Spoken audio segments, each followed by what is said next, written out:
이 공격을 주도하는 것은 조중동입니다.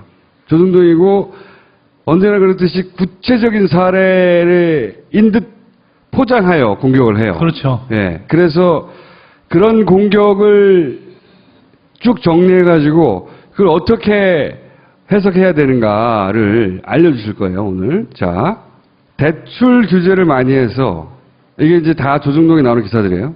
대출 규제를 많이 해서 30대 맞벌이들이 서울에서 집 사는 게 불가능해졌다 이거예요. 사실 정부가 해야 될 것은 이게 사람들이 소득을 가지고 빚 많이 안 내고 집 살 수 있도록 해줘야 되는 거잖아요. 그렇죠. 근데 그게 아니라 집값은 계속 올라가는데 그럼 빚내서 이걸 계속 집 사라고 해주는 거 그래서 그걸 니네도 소득 부족하지 그러면 주택대출 더 낼 수 있도록 해줄게 이런 정책을 펴야 되냐 이거죠. 그러니까 후자는 사실은 최경환 전 부총리가 했던 정책이거든요. 빚내서 집 사라 정책. 근데 그렇게 해서 집값 계속 올랐죠. 집값 오르니까 소득은 여전히 제자리 걸음이고 그러다 보니까 많은 사람들이 더 많은 빚을 내서 집을 샀어야 되는 거잖아요. 그럼 이런 흐름을 계속 이어가야 되느냐? 공격의 전제는 대출을 받아서 집을 사라는 거거든요. 30대 맞벌이들 대출을 받아서 집 사라. 그게 아니고 대출을 안 받거나 적게 받고도 집 사도록 만들어야 되는 게 정부 정책이다. 이렇게 대받아야 된다는 거죠. 또 하나 뭐가 있냐면 이제 조선일보 같은 데서 제목을 그렇게 쓰잖아요. 실수요자를 투기 세력으로 몬다. 그렇죠. 근데 실제로 많은 사람들이 무리하게 빚내서 집 사면서도 난 투기자가 아니야. 그냥 집을 사고 싶은데 불안하니까 집을 사야 되는데 지금 이놈의 집값을 감당할 수가 없으니까 빚을 낼 수밖에 없어. 근데 이런 사람한테 자꾸 투기 세력 딱지 붙이는 것 같으니까 기분 나쁘다 이거죠. 네. 그리고 사실 정부가 그렇게 하는 건 아닌데 그런 식으로 몰아가지고 자꾸. 근데 중요한 건 많은 사람들이 이제 실수요든 또는 투자든 투기든 사실 경제학적으로 은밀하게 구분하기는 되게 힘들어요. 그런데 중요한 건 뭐냐 하면 이게 투기 바람이 많이 불 때는 사람들이 되게 무리하게 빚을 내서 집을 많이 사는 경향이 자꾸 늘어난다는 겁니다. 그럼 정부는 사실 그렇게 안 되도록 억제를 해주는 게 맞는 거죠. 그럼 정부가 사실 제대로 하고 있는 거예요. 문재인 정부가. 근데 이걸 못하게 막으면서 이제 이상한 프레임을 짜고 있는 거죠, 사실은. 두 번째, 가격을 안정시키겠다고 하는데 정부에서. 네. 그러려면 공급을 늘려줘야지. 가격이 안정이 되지. 그 수요는 있는데 공급을 막고 어떻게 안정을 시키냐. 그러니까 집을 더 지어야 된다는 거예요. 네. 이런 공격도 조중동에서 많이 나옵니다. 뭐라고 답하시겠습니까, 선생님? 최경환 전 부총리가 썼던 정책은 주택대출 규제 풀었죠. 그리고 나서 분양시장 규제 풀고 재건축시장 규제 다 풀었어요. 그러면 그 규제를 푼다는 건 뭐냐면 앞으로 공급을 많이 하겠다는 거거든요. 그럼 공급을 많이 하겠다는 시그널을 줬고 실제로 공급이 많이 됐어요. 지난 몇 년 동안 분양시장 물량이 예년 비해서 거의 2배 가까이씩 공급이 됐거든요. 그럼 집값이 떨어져야 되는 거 아니에요? 그 사람들 말대로라면? 네. 그럼 집값이 떨어지긴커녕 계속 올라갔죠. 그거 왜 올라갔습니까? 그러니까 사실은 주택 수급이라는 것은요, 사실은 좀 길게 봐서 이렇게 맞추면 바람직하다는 거지, 그 자체가 사실은 당장의 단기적인 집값을 움직이진 않아요. 근데, 그러면 왜 그 분양시장 또는 재건축시장 규제를 풀어주니까 이렇게 집값이 올라가냐? 가만히 있는데, 투기판을 만들어준 거예요. 그거 다들 느끼고 계시잖아요. 전혀 투기할 생각도 없고 투자할 생각도 없던 사람들이 갑자기 분양시장 규제 풀어줘서 분양권 전매 제한 풀어주고 그 다음에 청약 순위도 1순위 자격도 금방금방 다시 되고 이러니까 그냥 다 몇 달 만에 빚내갖고 분양받고 몇 달 만에 프리미엄 받고 다시 되팔고 이 과정을 계속 되풀이한 거거든요. 그러니까 투기판을 만들어주니까 집값이 올라간 거예요. 그러면 그걸 막아야 되는 거죠. 공급을 늘리는 목적은 집값을 떨어뜨리려고 하는 게 아니라 그 집을 많이 지어서 네. 거기에 플레이어들이 많이 들어와서 집값이 계속 올라가라고 하는 거죠. 네. 그러니까 일반 수요 공급 원칙하고 안 맞는 거죠. 그러니까 그것도 말이 안 되는 거다 이런 거고. 실제로 공급량이 그렇게 부족한 게 맞나요? 그러니까 이게 부족하다라는 걸 우리가 어떻게 봐야 되는지에 따라서 좀 다른데요. 전국적으로는 주택 보급률이 이미 굉장히 많이 높아졌어요. 원래는 주택 보급률이 예전 기준으로 하면 이미 전국적으로 110%를 넘었었어요. 네. 그런데 이게 이제 건설업체들 로비에 의해서 주택 보급률도 기준을 바꿔버렸어요. 실제로는 지금 주택 보급률이 그거보다는 좀 떨어지는 것처럼 나오지만 실제 주택 보급률은 굉장히 높은 상태고요. 그 다음에 한 가지 좀 제가 이야기 드리고 싶은 게, 자, 강남 같은데, 이거 사람들 많이 사고 싶어 하는데, 살고 싶어 하는데, 이런 데는 공급 부족한 거 아니야? 이렇게 이야기를 합니다. 그러니까 얼핏 들으면 맞아요. 그런데 이런 거예요. 최경환 정부 총리가 들어와서 재건축 규제 풀기 전에는 강남 집값도 가라앉고 있었어요. 예를 들면 2010년부터 해서 한 2012년 말 이 정도까지는 2013년 정도까지는 재건축 시장도 잠잠했었거든요. 근데 최경환 정부 총리 들어와서 공급한다고 그러니까 왜 갑자기 집값이 뛰냐? 이걸 한번 생각해 볼 필요가 있는데요. 우리가 수요 공급이라 그러면 상대적인 거잖아요. 수요하고 공급이 100씩 있어요. 그럼 딱딱 맞죠? 네, 괜찮은데 예를 들어서 공급이 가만히 있는데 투기적인 가수요를 불러일으켜줬어요. 대출 규제도 풀고 빚내서 집 사라 하고, 자, 뭐 이거 빚내서 집 사면은 분양받으면 몇 달 만에 몇 천씩 벌 수 있어. 이렇게 하면 안 살려고 하던 사람도 수요가 돼버리죠. 투자 또는 투기 수요가 돼버리는 겁니다. 그러면 수요가 그냥 100으로 맞던 게 갑자기 이게 150으로 뛰어버려요. 그러면 상대적으로 투기적인 가수요가 일어났으니까 공급이 전에 그대로 있는데, 심지어는 공급이 실제로 늘어나는데도 불구하고 투기적 가수요에 비해서 상대적으로 적은 것처럼 느껴지는 거예요.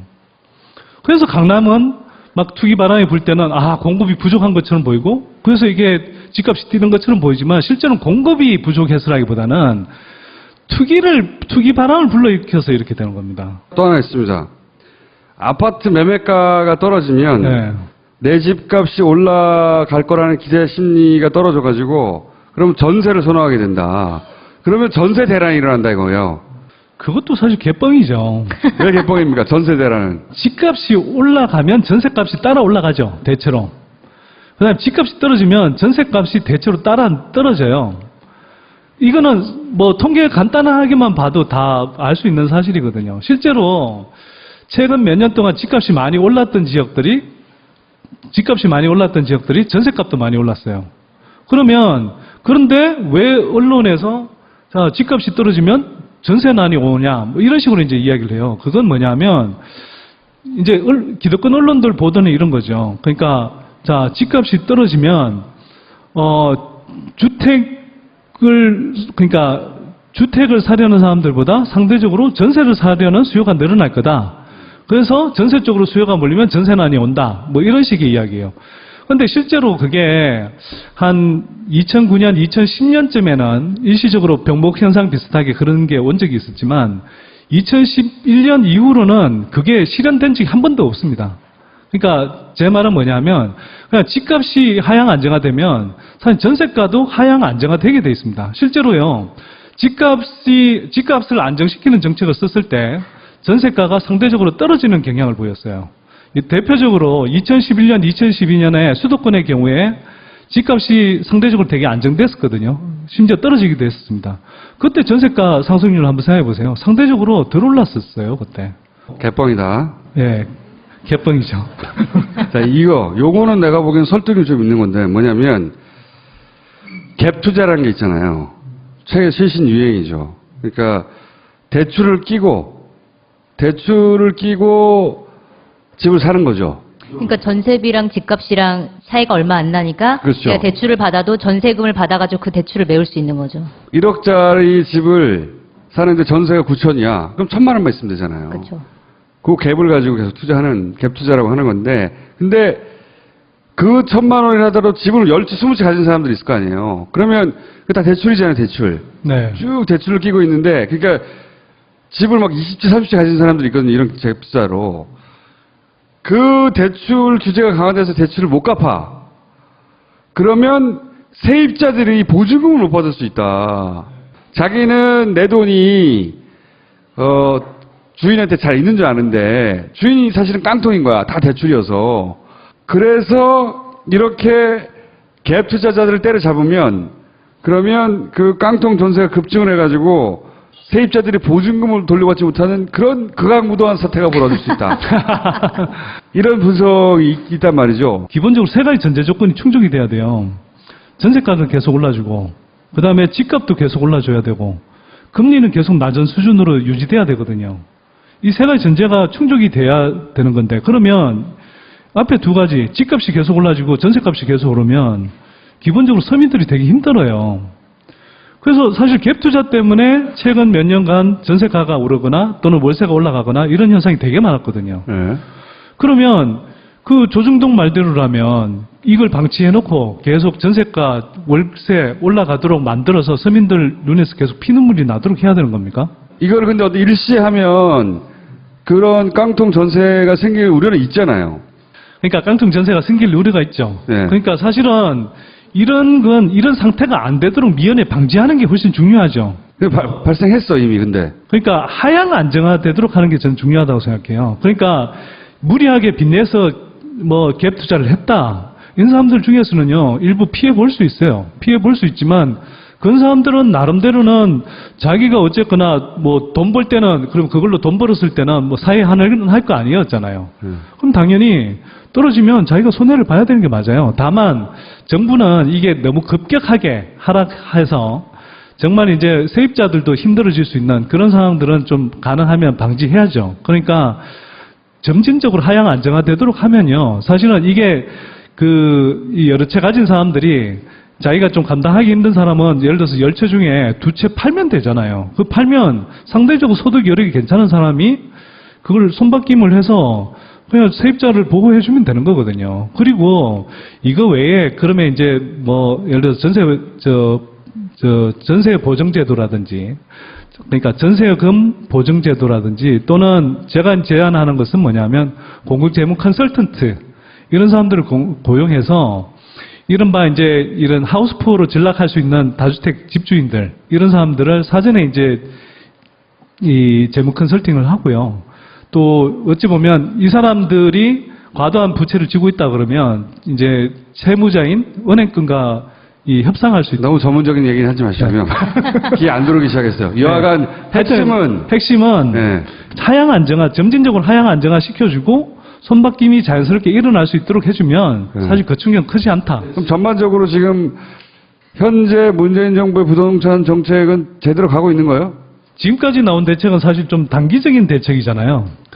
이제 요번 정책을 총괄하는 사람이 뭐 정부 부처 중에는 김현미 국토교통부 장관이지만 청와대 쪽에서는 이제 김수현 사회수석이거든요.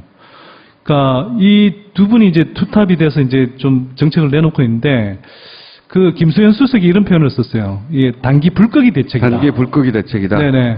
불꺼기 대책으로는 저는 한 100점 만점에 90점 정도 줄 수 있다.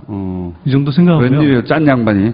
이번에 파리 대책, 그 다음에 어제 이제 파리 대책에 이제 좀 추가 대책이 나왔어요. 추가로 이제 투기과열지구를 뭐 2군데 더 지정하는 이런 대책이 나왔는데 지금 정부가 이렇게 어떤 투기 과열 양상에 뭐 대응하는 타이밍이라든지 정책의 어떤 강도라든지 이런 걸 보면 굉장히 하여튼 뭐 적절하게 또 그다음에 굉장히 재빠르게 움직인다 이런 생각이 부동산은 사실 노무현 정부의 인기를 폭락시키는 한 요인 중에 하나였거든요. 부동산을 잡고 싶었는데 네. 시장보다 한 발 늦었어요 항상. 네. 그때는.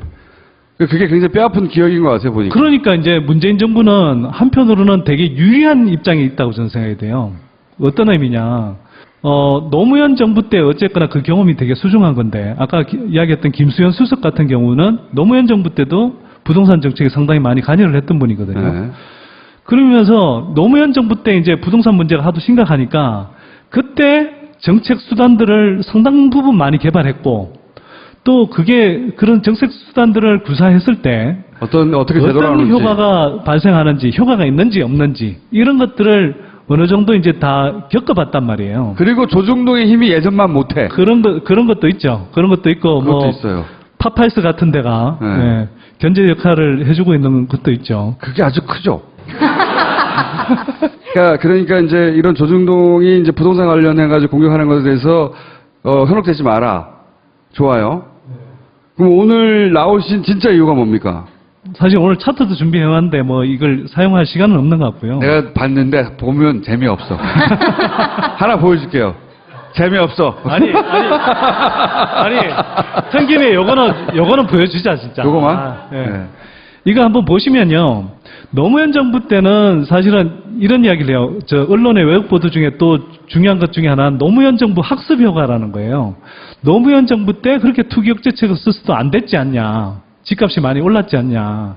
그러니까 문재인 정부도 투기 억제책 쓰면 결국 뭐 오히려 집값 올리는 걸로 끝날 거다. 이렇게 이야기를 합니다. 근데 실제로는요, 노무현 정부 때는 이게 지금하고 비교하면요, 세계 경기가 좋았고, 또 그 다음에 전반적으로 집값이 좀 낮은 상태였다 보니까 상대적으로 많이 올랐고, 또 우리 가계 소득도 상당히 많이 늘어날 때였어요. 경기가 좋았다고요. 그러다 보니까 집값이 상대적으로 좀 많이 오른 걸로 나옵니다. 저게 이제 전국 아파트 가격인데요, 저게. 여기 33.6%. 네네. 근데 저기 보시면요. 가계부채는 노무현 정부 5년 동안 214조 원밖에 안 늘어났어요. 근데 이명박 정부 때는요. 부양책 엄청 썼죠. 이명박 정부 때도. 수십 차례 부양책을 내놨는데 15.1% 뛰었고요. 전국 아파트 가격이. 근데 가계부채는 285조 원 늘어났습니다. 근데 박근혜 정부 들어오면요. 최경환 정부 총리 때 빚내서 집 사라 정책을 너무 무지막지하게 써서 물론 4년간이긴 하지만 집값이 9.9% 뛰었는데 가계부채는 얼마 늘었냐? 397조 원 늘어났습니다. 이게 다 대출 아닙니까? 대출. 네. 이게 엄청 늘어난 거죠. 그러니까 다시 슬라이드 다음 장 하나만 좀 보여주세요. 내가 그래서 안 하려고 그랬어. 아니, 여기까지만 할게. 그래서 이걸 한번 나눠봤어요. 그러니까 집값 1% 상승에 동원된 가계부채가 얼마냐. 노무현 정부 때는요.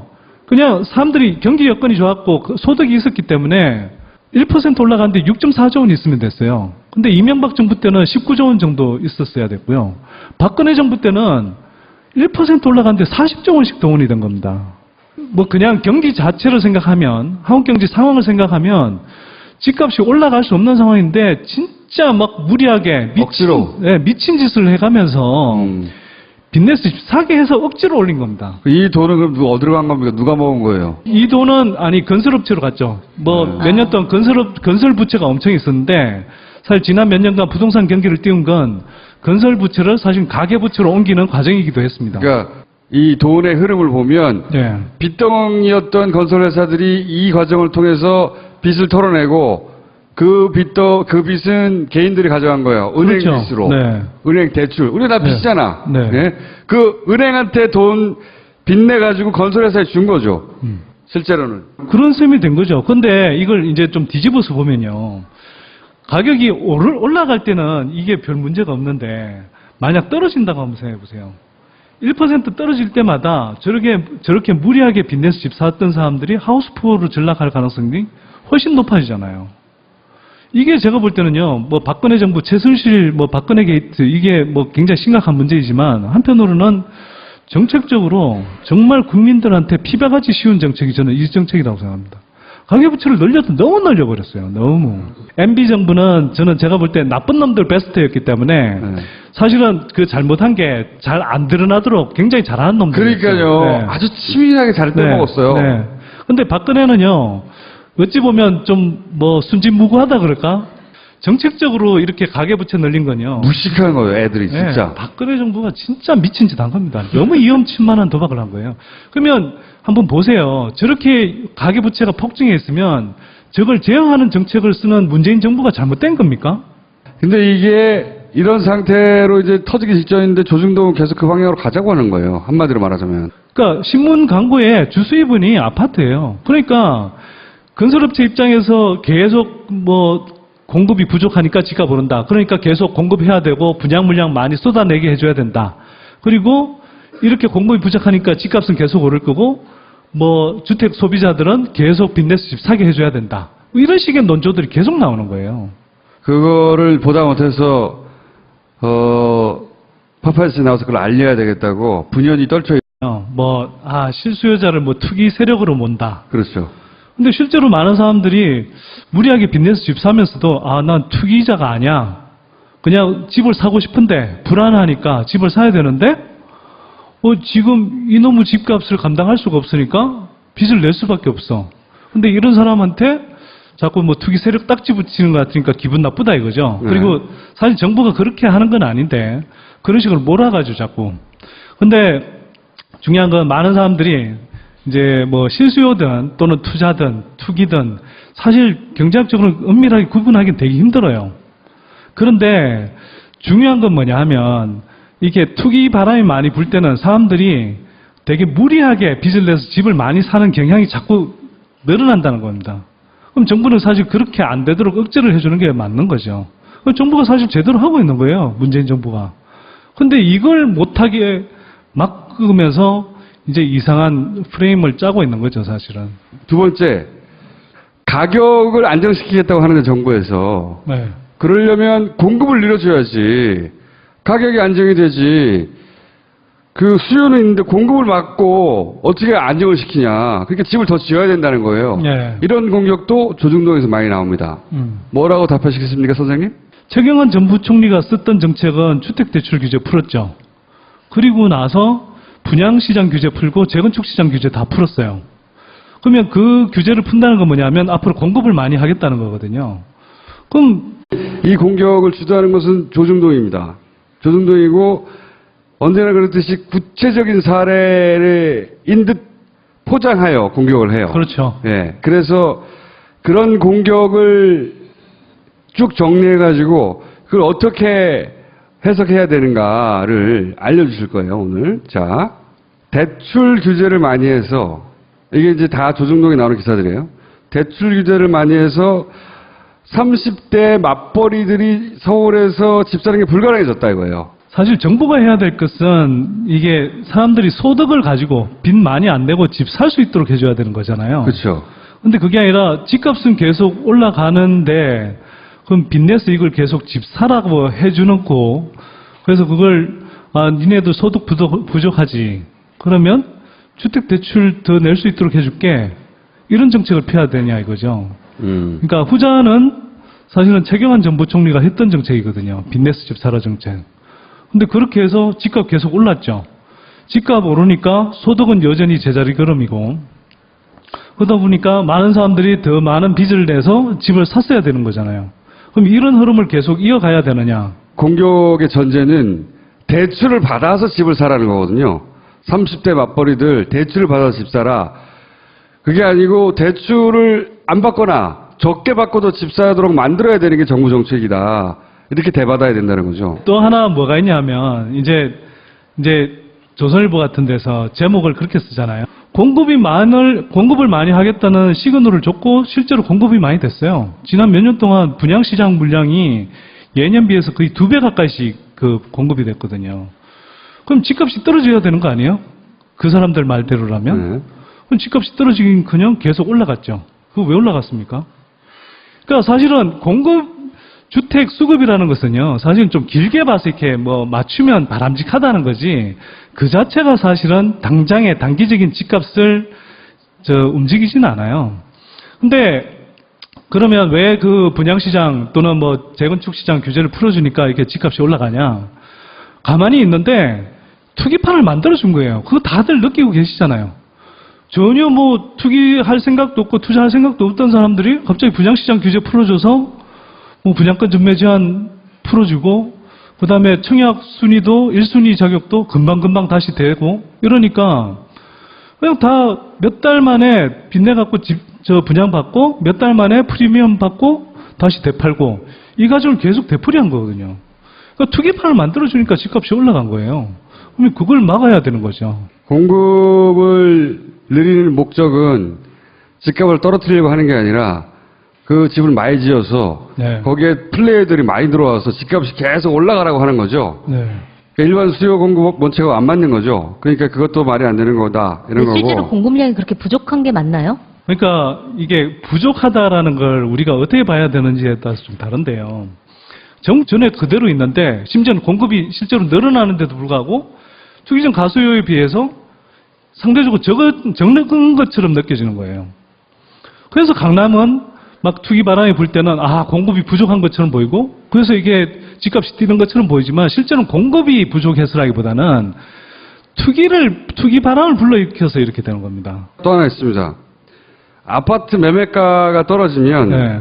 내 집값이 올라갈 거라는 기대 심리가 떨어져가지고 그럼 전세를 선호하게 된다. 그러면 전세 대란이 일어난다 이거예요. 그것도 사실 개뻥이죠. 왜 개뻥입니까? 전세 대란은. 집값이 올라가면 전세값이 따라 올라가죠. 대체로. 그다음에 집값이 떨어지면 전세값이 대체로 따라 떨어져요. 이거는 뭐 통계 간단하게만 봐도 다 알 수 있는 사실이거든요. 실제로 최근 몇 년 동안 집값이 많이 올랐던 지역들이 전세값도 많이 올랐어요. 그런데 왜 언론에서 자, 집값이 떨어지면 전세난이 오냐 뭐 이런 식으로 이제 이야기를 해요. 그건 뭐냐면 이제 기득권 언론들 보도는 이런 거죠. 그러니까 자, 집값이 떨어지면 주택을 사려는 사람들보다 상대적으로 전세를 사려는 수요가 늘어날 거다. 그래서 전세 쪽으로 수요가 몰리면 전세난이 온다. 뭐 이런 식의 이야기예요. 근데 실제로 그게 한 2009년, 2010년쯤에는 일시적으로 병목 현상 비슷하게 그런 게 온 적이 있었지만 2011년 이후적으로는 주택 보급률이 이미 굉장히 많이 높아졌어요. 원래는 주택 보급률이 예전 기준으로 하면 이미 전국적으로 110%를 넘었었어요. 네. 그런데 이게 이제 건설업체들 로비에 의해서 주택 보급률도 기준을 바꿔버렸어요. 실제로는 지금 주택 보급률이 그거보다는 좀 떨어지는 것처럼 나오지만 실제 주택 보급률은 굉장히 높은 상태고요. 그 다음에 한 가지 좀 제가 이야기 드리고 싶은 게, 자, 강남 같은데, 이거 사람들 많이 살고 싶어 하는데, 이런 데는 공급 부족한 거 아니야? 이렇게 이야기를 합니다. 그러니까 얼핏 들으면 맞아요. 그런데 이런 거예요. 최경환 정부 총리가 들어와서 재건축 규제 풀기 전에는 강남 집값도 가라앉고 있었어요. 예를 들면 2010년부터 해서 한 2012년 말 이 정도까지는 2013년 정도까지는 재건축 시장도 잠잠했었거든요. 근데 최경환 정부 총리 들어와서 공급한다고 그러니까 왜 갑자기 집값이 뛰냐? 이걸 한번 생각해 볼 필요가 있는데요. 우리가 수요 공급이라 그러면 상대적인 거잖아요. 수요하고 공급이 100씩 있어요. 그럼 딱딱 맞죠? 네, 괜찮은데 예를 들어서 공급이 가만히 있는데 투기적인 가수요를 불러일으켜줬어요. 대출 규제도 풀고 빚내서 집 사라 하고, 자, 뭐 이거 빚내서 집 사면은 분양받으면 몇 달 만에 몇 천씩 벌 수 있어. 이렇게 하면 안 살려고 하던 사람도 수요가 돼버리죠. 투자 또는 투기 수요가 돼버리는 겁니다. 그러면 수요가 그냥 100으로 맞던 게 갑자기 이게 150으로 뛰어버려요. 그러면 상대적으로 투기적인 가수요가 일어났으니까 공급이